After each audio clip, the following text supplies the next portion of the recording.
Cara, tu tava falando lá da Locomotiva e é uma empresa de pesquisa. Cara, como é que ganha dinheiro com isso? Me explica aí. Ganha bastante. Como é que me explica aí? Veja bem, existe uma questão que é a seguinte. Toda empresa, quando vai fazer algum movimento, ela pode fazer o seguinte, ela pode botar mais força, tá? Então, por exemplo, eu vou fazer um lançamento de produto. Ela pode botar mais força, o que significa mais dinheiro em marketing, etc e tal. E atirar com, sei lá, com granada, ou ela pode gastar um pouco em pesquisa e atirar como um sniper, com uma arma de precisão. Então, a gente fala que existe uma assimetria de informação. Ou seja, de um lado aqui está a empresa, tá bom? Então, a empresa pensa assim, poxa, eu vou fazer um lançamento, eu vou lançar uma coleção, sei lá, de roupa. Eu acho que essa coleção é legal pra caramba, porque eu chamei um ótimo estilista e tudo mais. Só que, na verdade, quem vai determinar isso na prática é o consumidor. Essa é a assimetria, entendeu? A informação que importa está na mente do consumidor. Os pressupostos do investimento estão na mente do empresário. Como é que você quebra a simetria entre essas duas formas de modelagem do mundo, essas duas visões de mundo? Através da pesquisa. Então, a pesquisa ela é sempre a ferramenta essencial para você fazer o que quer que seja. Então, por exemplo, você vai lançar uma nova empresa. Como é que você faz para você não errar feio? Você faz uma pesquisa para avaliar se realmente tem sentido.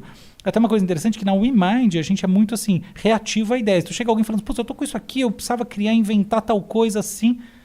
Aí eu invento. A gente pode até fazer uma brincadeira de invenção aqui, depois se vocês quiserem, vai se divertir. E assim, que é assim, a brincadeira de invenção é em 1 minuto inventar uma empresa nova com uma ideia nova sobre qualquer tema do mundo. Então, da hora. Daqui a pouco a gente brinca, vamos tomar um vinho. Mas enfim, então isso é uma coisa. Agora, outra coisa complementar, fundamental, é pegar e validar essa ideia antes de gastar, antes de assumir uma premissa sobre aquilo que as pessoas querem e aquilo que elas estão pensando, que eventualmente não é verdadeira. E essa é a beleza da pesquisa. Por isso eu acho que assim, pesquisa é uma coisa que só tende a crescer. Então, por exemplo, fim de pandemia, que não é agora, né? Vamos ser bem infelizmente. sérios. Infelizmente não é agora. Fim de pandemia. Existe toda uma discussão sobre como o mundo vai se colocar e, em particular, como os mercados consumidores, no Brasil e em outros lugares. Será que essas ideias, na hora que você vai traduzir em lançamentos, em posturas, em estruturas, estratégias de comunicação e tudo isso, será que elas estão de fato corretas? Para que raios você vai gastar 50 milhões para fazer alguma coisa e ao invés de antes fazer uma pesquisa que custava nada perto disso? Uma fraçãozinha. Nada. Entendeu? E você vai poder responder e acertar de fato no alvo. Então, pesquisa é fundamental. Como vocês fazem essa pesquisa? É por telefone? Você chama as pessoas numa sala e mostra um produto? A gente tem todos os tipos, tá? Então, a gente tem CAT, tem pesquisa telefônica, a gente tem painel de internet, a gente faz muita pesquisa presencial neste momento. Não dá? Em função... até antes, no momento atual não dá, mas algum tempo atrás era permitido, tá bom? Então, a gente não estava na fase vermelha, por sinal agora nem na vermelha a gente tá, mas enfim. Na roxa. Na roxa, mas enfim... Mas mesmo assim a gente não estava fazendo em função do risco que isso poderia trazer ao entrevistado. Mas a gente faz vários outros tipos.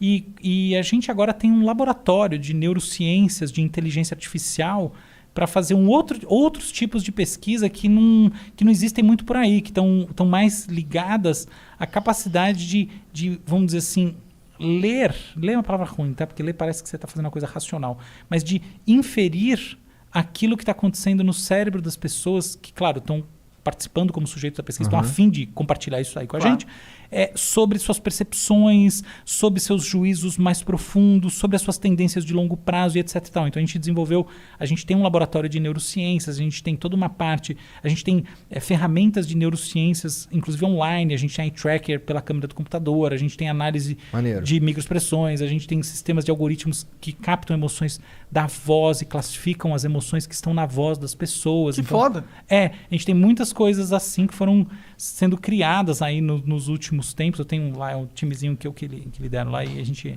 toca isso daí. muito direcionado aí pelas coisas que o meu sócio, que é o CEO da empresa, que é o Renato, que acaba dizendo que é o caminho que ele conhece infinitamente Isso mais. tu tá falando da WeMind. Não, isso é Locomotiva. Da Instituto Locomotiva, que é o instituto de pesquisa. Hoje em dia a gente é muito mais um think tank de pesquisa do que meramente um instituto. A gente trabalha com esses, enfim, várias metodologias e também tradicionais de pesquisa, como o Monark estava sugerindo, e também essas outras coisas que não são mais metodologias tradicionais, são realmente invenções, que é um pouco essa coisa da ciência mesmo, sabe? De trazer assim o que é. Muito foda. Vou jogar uma espinhosa para você agora, então. Fica à vontade. Rolou uma coisa com as pesquisas, principalmente nas eleições americanas e na brasileira também, que elas erraram bastante. Por que você acha que elas erraram, assim? Tipo, Isso tem a não teoria nada da conspiração... de espinhoso, tá? Isso é um tema importantíssimo. Eu acho que a gente tem que, sempre que possível, tratando de pesquisa, tratar dos limites da pesquisa também, tá? Eu acho que justamente... Isso acho que é até um diferencial da Locomotiva. Estou me sentindo meio marqueteiro, sabe? Fica à vontade, cara. Mas eu acho que é verdade, que acho que um diferencial é que a gente não tem essa questão, nem eu, nem o Renato, nem o Carlos Júlio, que é um outro sócio. Não, tá jogar merda no ventilador, a gente vai jogar. Então, veja bem, a questão das eleições é uma questão muito verdadeira, tá bom? Vocês estão trazendo um ponto importante. De fato, houve aí tiros que saíram para todos os lados, tá bom? Então, agora vamos pensar o seguinte: essa foi, por exemplo, a primeira eleição do Trump. Essa última eleição, o tiro foi muito mais preciso, tá? Lá nos Estados Unidos. Então, a gente tem que diferenciar as duas. Agora, por que realmente o tiro saiu tão fora na primeira eleição? Primeira razão, a mais básica de todas, o chamado viés da amostra. Veja bem, é o seguinte: existe um perfil de pessoa que se sente mais confortável para externalizar suas opiniões. Em particular, vamos pensar o seguinte: se você é amplamente a favor da vacinação irrestrita, massiva, como eu, você vai ter o prazer de externalizar. Agora, pensa que você é uma daquelas pessoas que acredita que, por exemplo, a vacina pode estar inoculando um chip no seu corpo, tá bom? É provável que você não se sinta confortável de externalizar essa burrice, porque todo mundo vai ver que você é burro. É interessante o que você está falando, porque não necessariamente é burrice, tá? Não necessariamente, não. Uma vacina dar um chip é uma burrice. Não. Você tá desconsiderando a principal razão para alguém achar isso. Qual que é? Loucura. Tá. Porque, veja bem, se você parar para ver, a base dessa ideia de você ser inoculado com alguma coisa é a base da ideia de que existe um controle externo sobre você. É um sentimento paranoide que dá isso, tá? Que existe um pouco também. Lógico, é isso que eu estou falando. 1% da população tem esquizofrenia, tá bom? Sim, então, sim. Uma parcela maior da população tem pensamentos paranoides de vários tipos. Então, que, vamos dizer assim, podem evoluir para uma espécie de loucura. Então, você achar que você está sendo vigiado, que você está sendo, que existe uma coisa dentro de você e etc e tal, não necessariamente é uma burrice no sentido assim, está associado a baixo QI, baixa inteligência, performance. Você achar que está sendo vigiado é fato. Você está sendo vigiado. Não, mas você entendeu? Sim, não, eu tô entendendo. O negócio está inoculado que você é um agente secreto, você é o Neo. Exatamente essas coisas. Matrix. Fundamentalmente, uma das grandes causas disso são as pequenas tendências psicóticas, que elas são muito mais comuns do que a gente imagina. Então, a pessoa muitas vezes acha essas coisas, todo mundo ridiculariza ela. Eu fico pensando, será que ela tem um psiquiatra? Porque, entendeu? Claro, é isso aí. Mas voltando à questão, então, lá dos Estados Unidos, da primeira eleição do Trump, então você tem essa questão de viés da amostra. Então, as pessoas, é muito fácil você ir entrevistar o sujeito que está muito afim de verbalizar aquilo que ele pensa. Primeiro ponto. O segundo ponto é associado a esse primeiro, mas ele é ligeiramente diferente. É o seguinte: as pesquisas são fundamentalmente feitas com painéis, tá? Com gente que... Como é que você faz para perguntar para... Você precisa fazer 30 mil pesquisas, ok? As pessoas que participam da maior parte dos painéis têm um perfil que é... Pensa assim, por exemplo... eu nunca ia participar disso. Você tá entendendo? Tipo, eu ia falar, foda essa porra. É porque você não precisa, mas pensa uma pessoa... Vamos pensar o seguinte: você tem um cara que tem... Quantos anos você tem? Uns 20 e poucos? Tenho 30. 30. Mas obrigado. Tá, beleza. Um cara de 30 anos e um cara de 80. Qual que você acha que tem maior probabilidade de participar de um painel de pesquisa? O de 30. O de 80. O de 30, né? O de 30? Claro. Sei lá. Não é claro. Porque, por exemplo, um painel digital. Porque o de 80 não tem... Porque os caras de mais velho gostam de participar. Ah, não, sim, mas... achar que tá participando. Não, mas quem disse que o cara vai conseguir para o painel digital? Tá? O painel digital, realmente. Não, a variável aqui é o painel digital. Entendi. Entendeu? Então, o que acontece? Se você vai para uma pesquisa... No Locomotiva não tem esse problema, porque a gente filtra os painéis, não trabalha com esse tipo de coisa assim, entendeu? Joga em volume e vem o que venha. Mas é por isso que as pesquisas são muito mais trabalhosas. Agora, se você precisa entrevistar um número absurdo de pessoas, no final você vai usar todos os painéis, tudo que você tem disponível. E aí você vai pegar o viés do próprio painel.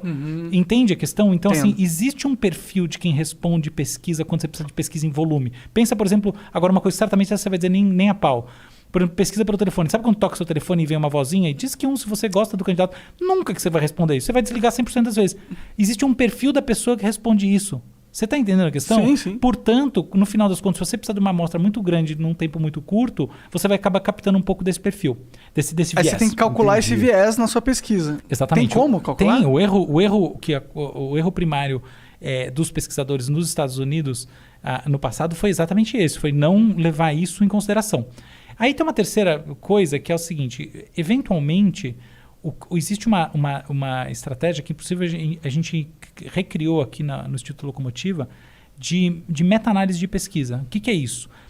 A gente criou um algoritmo que ele consegue trabalhar com os vieses das diferentes pesquisas. Em vez de você simplesmente produzir dado novo de pesquisa, você também consegue usar todos os dados públicos existentes e enriquecer. Por exemplo, dados de IDH, dados das sessões eleitorais, dado de tudo que existe, enriquecendo essa base, e aí você consegue limar muito mais rápida, muito mais facilmente os viés, ainda que do ponto de vista matemático o problema se torne muito maior.